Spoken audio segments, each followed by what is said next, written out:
नमस्कार, मैं सतीश चंद्र सिंघल नवीन उच्च माध्यमिक विद्यालय की ऑनलाइन कक्षा में आपका हार्दिक अभिनंदन करता हूं। प्यारे बच्चों, आज हम विषय इतिहास के पाठ 4 मुगल आक्रमण के प्रकार एवं प्रभाव के बारे में अध्ययन करेंगे। इसमें हम सबसे पहले पढ़ेंगे अरबों के आक्रमण के बारे में। भारत में अरबों ने आक्रमण कब किया, क्यों किया, उसके कारण क्या थे। सबसे पहले भारत में अरबों का जो सफल आक्रमण हुआ वो 712 ईस्वी में हुआ। 712 ईस्वी में भारत पर अरबों का सफल आक्रमण हुआ, जिसका नेतृत्व किया था मोहम्मद बिन कासिम ने। मोहम्मद बिन कासिम एक सफल आक्रांता था, जिसका मुकाबला सिंध के राजा दाहिर सेन से हुआ। दोनों के बीच रावर का युद्ध हुआ। उस युद्ध में मोहम्मद बिन कासिम की जीत हुई और दाहिर सेन युद्ध में मारा गया। अब यहाँ पर एक प्रश्न उत्पन्न होता है सबसे पहले कि भारत में अरबों के आक्रमण के कारण क्या थे। भारत में अरबों के आक्रमण के कारण थे, नंबर 1, इस्लाम धर्म का प्रसार करने के लिए। पहला कारण था इस्लाम धर्म का प्रसार करने के लिए अरबों ने आक्रमण किया। दूसरा कारण था साम्राज्य विस्तार करने के लिए, अपने साम्राज्य का विस्तार करने के लिए।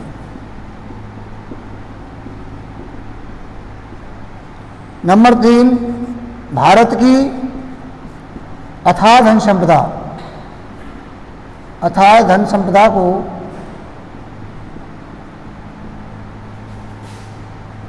लूटने के लिए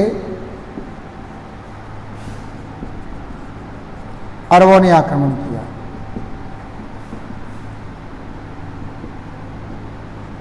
तो यहाँ पर ये एक क्वेश्चन है 4 नंबर का, और बहुत बढ़िया प्रश्न है कि अरबों ने भारत पर आक्रमण क्यों किया। पहला कारण इस्लाम धर्म का प्रसार करने के लिए, दूसरा साम्राज्य का विस्तार करने के लिए, नंबर 3 भारत की अथाह धन संपदा को लूटने के लिए अरबों ने भारत पर आक्रमण किया।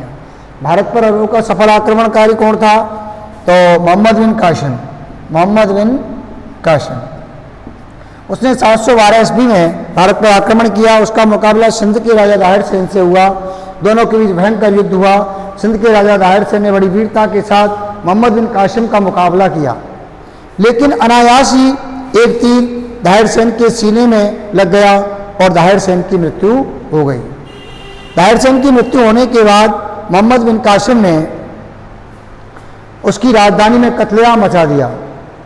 बच्चों, युवकों और स्त्रियों को कत्लेआम मचा दिया, बहुतों को बंदी बना लिया। और बाद में उसकी जो रानी थी, उसने अपने महल की रक्षा करने के लिए प्रयास किया, लेकिन जब वह असफल हो गई तो उसने जौहर कर लिया। दाहिर सेन की जो दूसरी रानी थी लाड़ी देवी, और उसकी 2 पुत्रियां थी परमल देवी और सूर्य देवी, दोनों को मोहम्मद बिन कासिम बंदी बना करके और खलीफा के पास ले गया और बहुत सारा धन संपदा उसने दाहिर सेन से लूटी। उसके बाद जब वह उन दोनों राजकुमारियों को बंदी बनाकर खलीफा के पास ले गया, तो दोनों राजकुमारियों के रूप और लावण्य को देख करके, कौमार्य को देख करके जो खलीफा था वो मोहित हो गया। लेकिन राजकुमारी ने बड़ी चतुराई का प्रयोग किया और उन्होंने खलीफा से कहा कि तुम्हारे यहाँ लाने से पहले ही मोहम्मद बिन कासिम ने हमारा कौमार्य भंग कर दिया है, हमारा सतीत्व नष्ट कर दिया है, और अब हम तुम्हारे किसी काम की नहीं है। इतना कहते ही खलीफा नाराज हो गया और उसने एक आदेश दे दिया कि मोहम्मद बिन कासिम को जिंदा ही बैल की खाल में सिलवा दिया जाए। और उसको बाद में जब वहाँ पर लाया गया मोहम्मद बिन कासिम को, तो रास्ते में उसकी मृत्यु हो गई और उस मरे हुए शरीर को उन राजकुमारियों के सामने खुलवाया। तो वो देख करके बड़ी प्रसन्न हुई कि आज हमारे पिता के हत्यारे का बदला हमने ले लिया। और मंद मंद मुस्कुराने लगी तो उन्होंने फिर खलीफा से कहा कि मोहम्मद बिन कासिम ने हमारा कुछ भी कौमार्य भंग नहीं किया, उसने हमारी तरफ आंख उठाकर भी नहीं देखा, लेकिन हमने तो अपने पिता की हत्या का बदला लेने के लिए ये सब किया था। इससे खलीफा आग बबूला हो गया और दोनों राजकुमारियों को जिंदा दीवार में चुनवा दिया, जिंदा जलवा दिया। इस प्रकार से राजकुमारियों ने अपना बदला ले लिया, लेकिन उनको प्राणों की आहुति देनी पड़ी और मोहम्मद बिन कासिम का अंत हो गया। अब यहाँ पर एक प्रश्न उत्पन्न होता है, वो प्रश्न बहुत महत्वपूर्ण है परीक्षा की दृष्टि से। प्रश्न यह है कि मोहम्मद बिन कासिम की सिंध में जीत क्यों हुई, क्या कारण था। बहुत बढ़िया प्रश्न है ये, ध्यान से सुनिएगा आप। मोहम्मद बिन कासिम की सिंध में जीत क्यों हुई, या अरबों की सफलता के क्या कारण थे, या दाहिर सेन की हार के क्या कारण थे, ये तीनों एक ही प्रश्न है, तीनों का उत्तर एक ही है। पहला कारण यह है कि दाहिर सेन सिंध का वास्तविक राजा नहीं था, उसकी प्रजा उससे नाराज थी।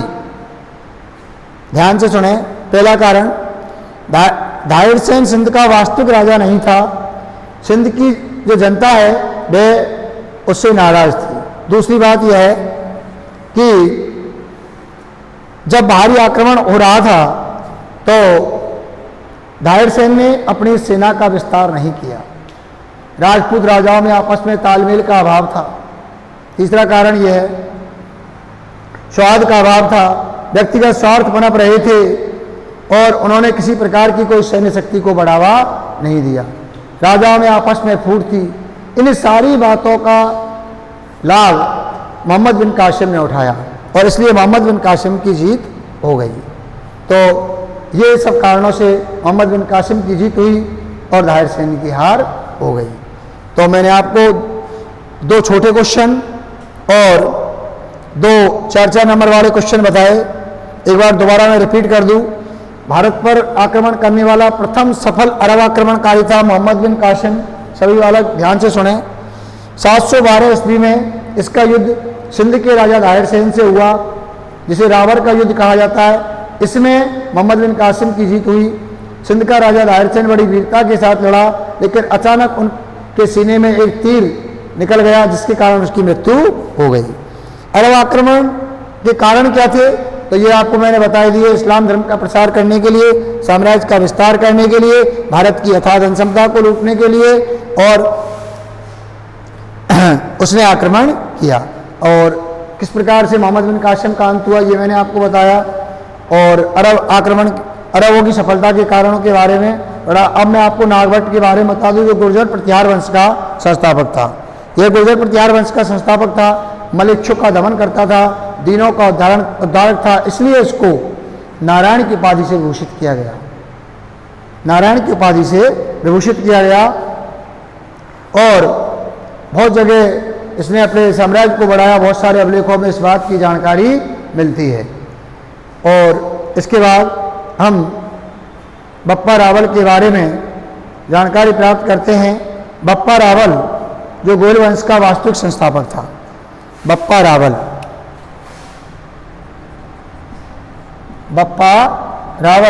गोल वंश का वास्तविक संस्थापक था।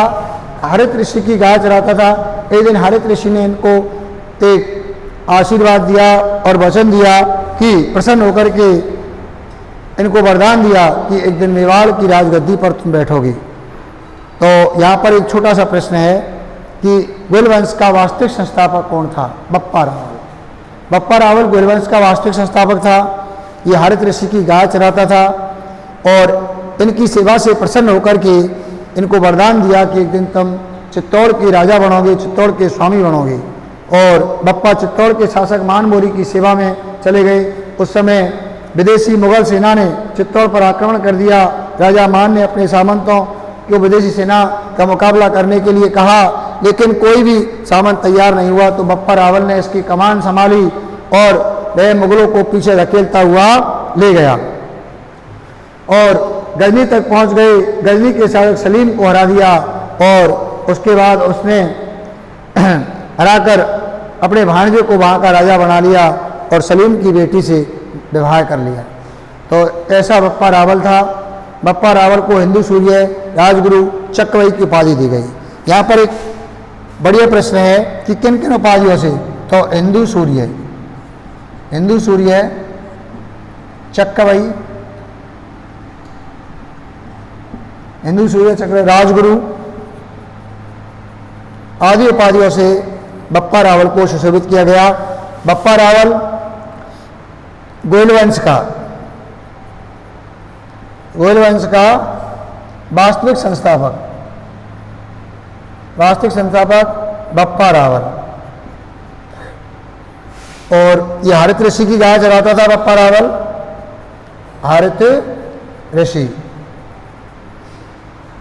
सेवा से प्रसन्न होकर के हरित ऋषि ने आशीर्वाद दिया कि तुम चित्तौड़ के स्वामी बनोगे, चित्तौड़ के स्वामी बनोगे।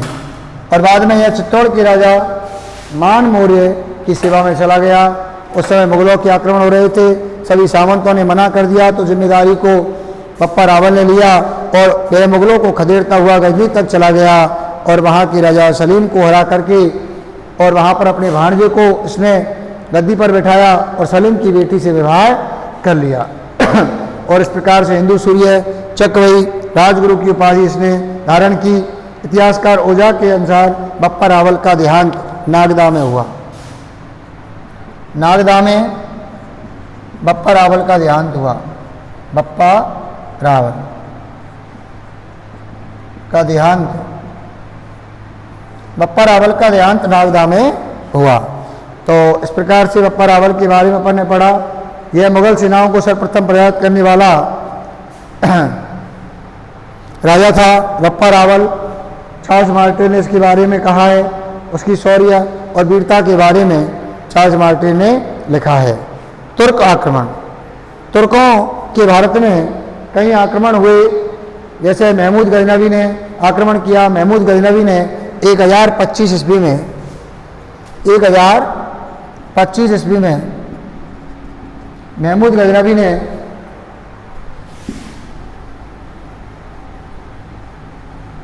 भारत पर आक्रमण किया। सोमनाथ मंदिर को उसने जी भर कर लूटा।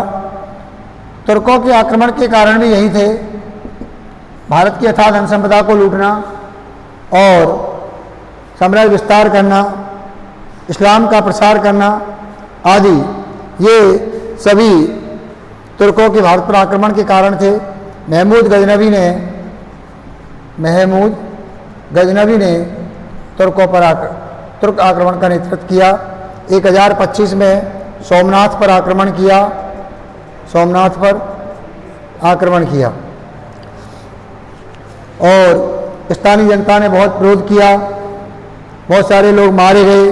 महमूद गजनवी ने कत्लेआम मचा दिया और उसने 20 दिन तक मथुरा शहर को जी भर कर लूटा और इस प्रकार से भारी अथाह धन संपदा को लूटकर हिंदू देवी देवताओं की मूर्तियों को तहस नहस करके मंदिरों को, और वह अपनी राजधानी गजनी चला गया। उसके बाद फिर दूसरा एक आक्रमणकारी आया जिसका नाम था मोहम्मद गोरी।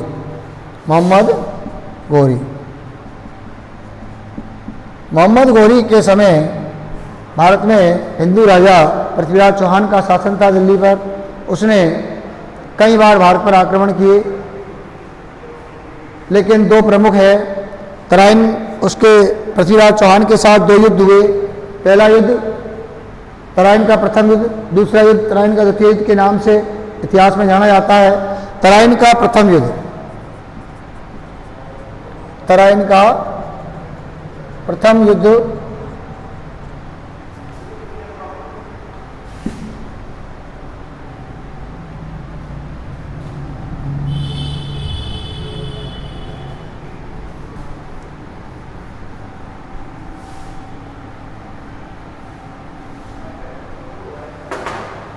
तराइन का प्रथम युद्ध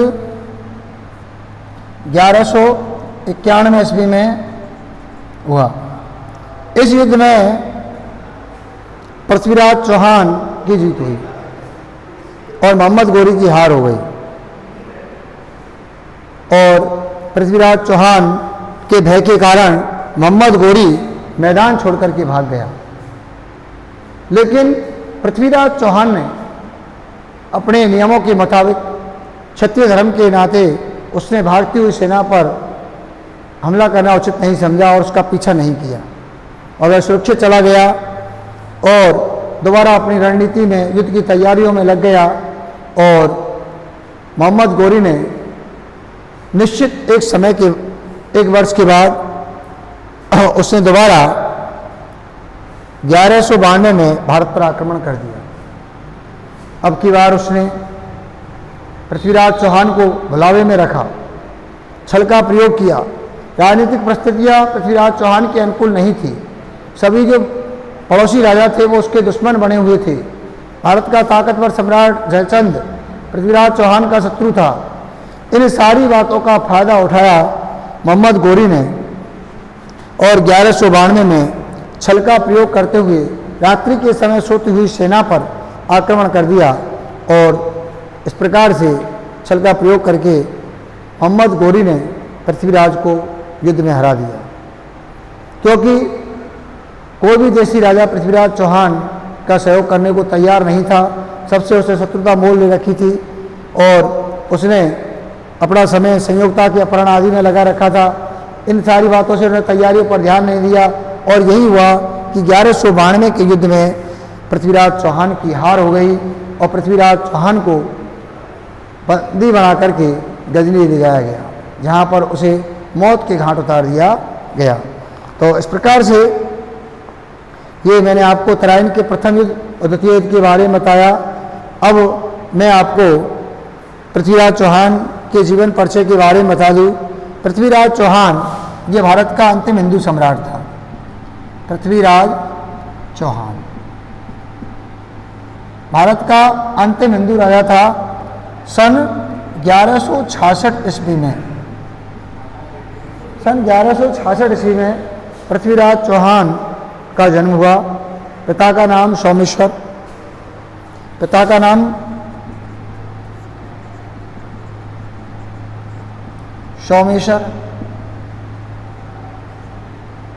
का नाम कर्पूर देवी था। पिता की मृत्यु के बाद सन 1178 ईस्वी में पृथ्वीराज चौहान के हाथ में सत्ता आ गई और वह गद्दी पर बैठ गया। गद्दी पर बैठते ही पृथ्वीराज चौहान को अपने भाई बंधुओं का विरोध का सामना करना पड़ा। सबसे पहले पृथ्वीराज चौहान, और यहाँ पर एक क्वेश्चन है, बहुत बढ़िया प्रश्न है कि पृथ्वीराज चौहान की प्रारंभिक विजय क्या थी। पृथ्वीराज चौहान की प्रारंभिक विजय क्या थी? पहला जो इसमें विजय है, पृथ्वीराज चौहान ने सबसे पहले अपने चाचा अपरगांग पर हमला किया, क्योंकि अपरगांग नहीं चाहता था कि पृथ्वीराज चौहान राजा बने, तो दोनों के बीच युद्ध हुआ। पृथ्वीराज चौहान ने अपरगांग की हत्या कर दी। उसके बाद नागार्जुन आया, नागार्जुन से उसका युद्ध हुआ और नागार्जुन भी मैदान छोड़कर भाग गया और गुड़गांव पर पृथ्वीराज चौहान का अधिकार हो गया। उसके बाद में पृथ्वीराज चौहान की जो अगली विजय थी वो थी जो दिल्ली के आसपास बची हुई जाती थी भंडारकों पर। भंडारक जो जाति थी ये दिल्ली और गुड़गांव के आसपास बची हुई थी, ये एक उपद्रवी जाति थी। पृथ्वीराज चौहान ने भंडारकों पर विजय प्राप्त करके और वहाँ पर अपना राज्य कायम किया। उसके बाद पृथ्वीराज की सीमाएं चंदेलों के शासन साम्राज्य तक फैलने लगी और उसका मुकाबला महुआ के चंदेलों से हुआ। महुआ के चंदेल शासक परमर्दी देव से उसका युद्ध हुआ पृथ्वीराज चौहान का, जिसमें परमर्दी देव के दो वीर सिपाही सेनापति आला और उदल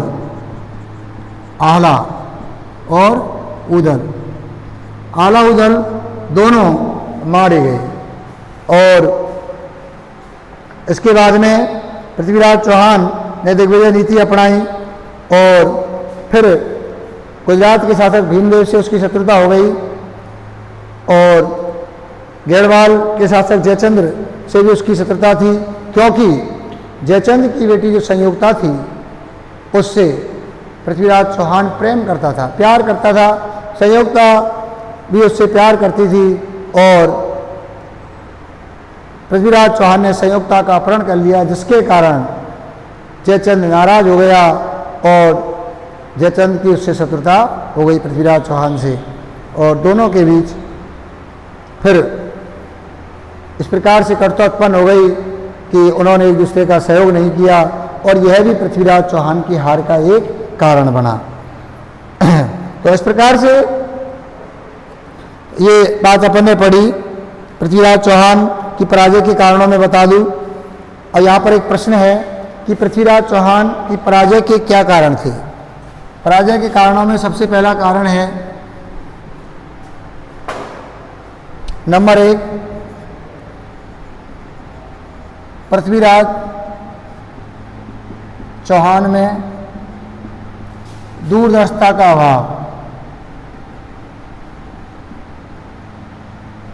अभाव। नंबर 2, दूरदर्शिता का अभाव।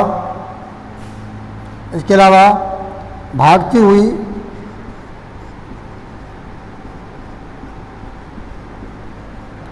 तुर्क सेना पर आक्रमण नहीं करना। नंबर 3, संयोगता का अपहरण।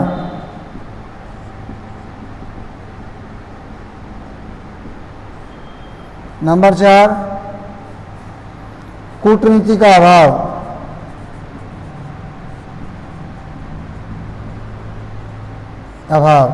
नंबर 5, पड़ोसी राज्यों से दुश्मनी।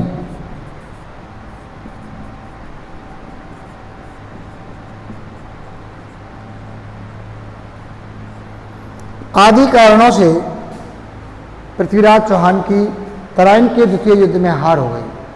यहाँ पर बहुत बढ़िया प्रश्न है कि पृथ्वीराज चौहान की हार के क्या कारण थे।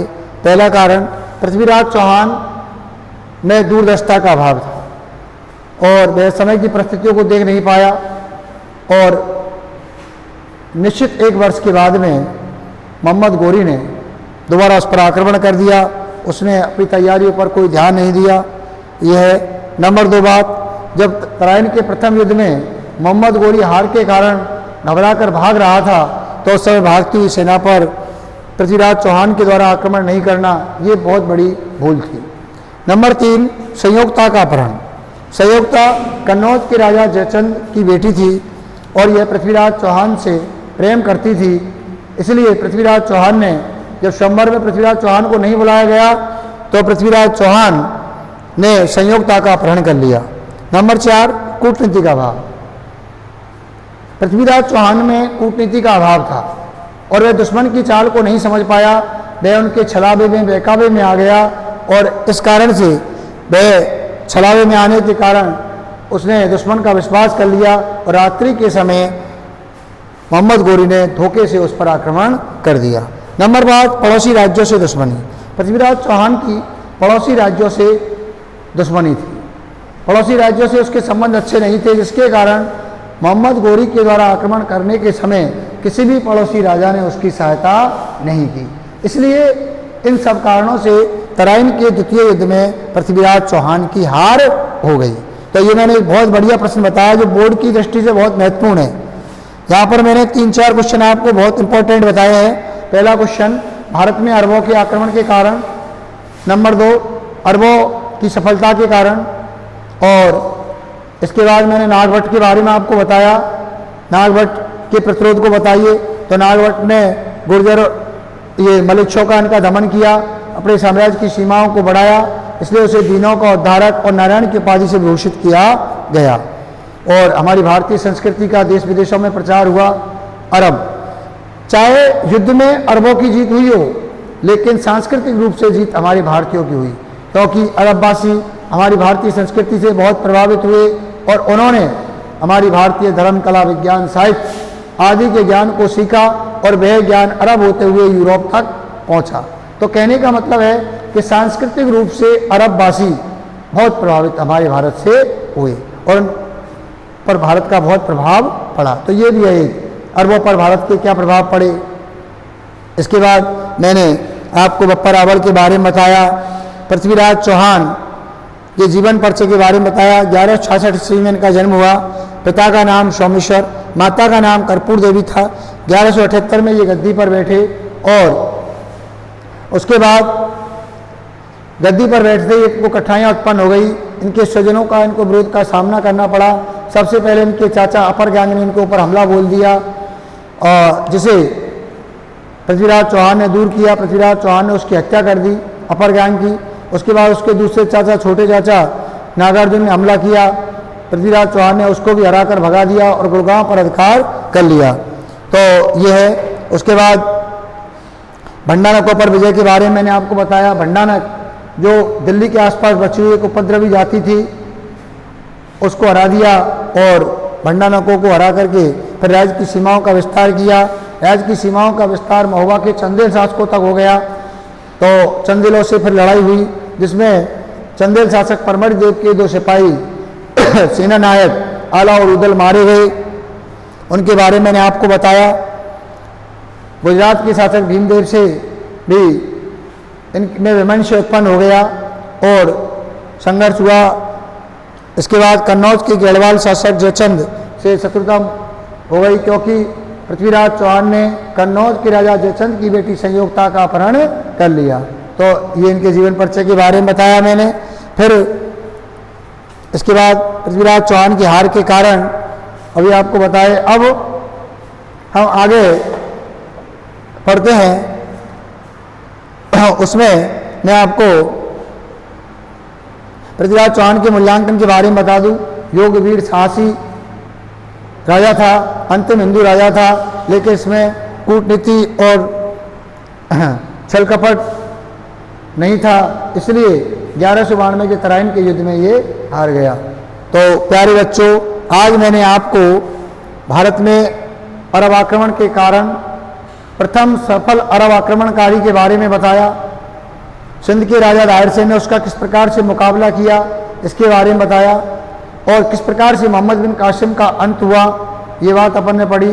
गुर्जर प्रतिहार वंश के संस्थापक नागभट्ट के बारे में पढ़ा और बप्पा रावल जो गोल वंश का वास्तविक संस्थापक था उसके जीवन परिचय के बारे में और किस प्रकार से उसने चित्तौड़ पर अपना राज्य कायम किया उसके बारे में अपन ने इसमें पढ़ा। फिर तुर्कों के आक्रमण के बारे में और महमूद गजनवी, मोहम्मद गोरी आदि के बारे में मैंने आपको बताया। पृथ्वीराज चौहान के जीवन परिचय और उसकी प्रारंभिक कठिनाइयों, तराइन के प्रथम युद्ध और द्वितीय युद्ध के बारे में पढ़ा। 1192 के तराइन के द्वितीय युद्ध में पृथ्वीराज चौहान की हार के कारण है उनके बारे में मैंने अभी आपको बताया। ये बहुत महत्वपूर्ण क्वेश्चन है। तथा इसके अलावा मैंने आपको पृथ्वीराज चौहान के मूल्यांकन के बारे में भी बताया। अब प्यारे बच्चों, मैं आपको इस पार्ट में जो अभी तक जो बात पढ़ाई है, मैंने जो विषय वस्तु पढ़ाई है, उसके कुछ महत्वपूर्ण क्वेश्चन है वो आपको मैं बोर्ड पे लिख देता हूँ, जो आप अपनी कॉपी में नोट कर लेना, जो बोर्ड की दृष्टि से बहुत महत्वपूर्ण है।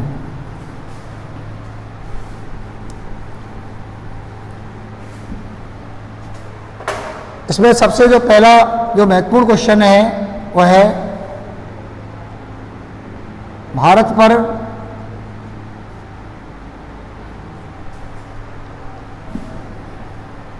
अरबों के भारत पर आक्रमण के कारण लिखिए, पहला क्वेश्चन। दूसरा जो क्वेश्चन है वह है भारत में अरबों की सफलता के कारण।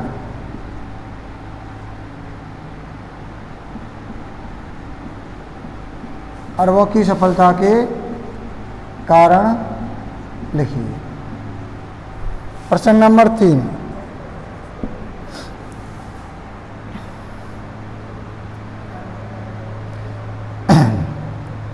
उसके बाद पृथ्वीराज चौहान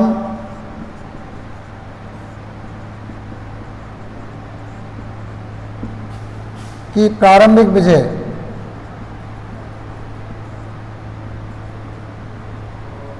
विजयों को लिखिए। प्रश्न नंबर 4,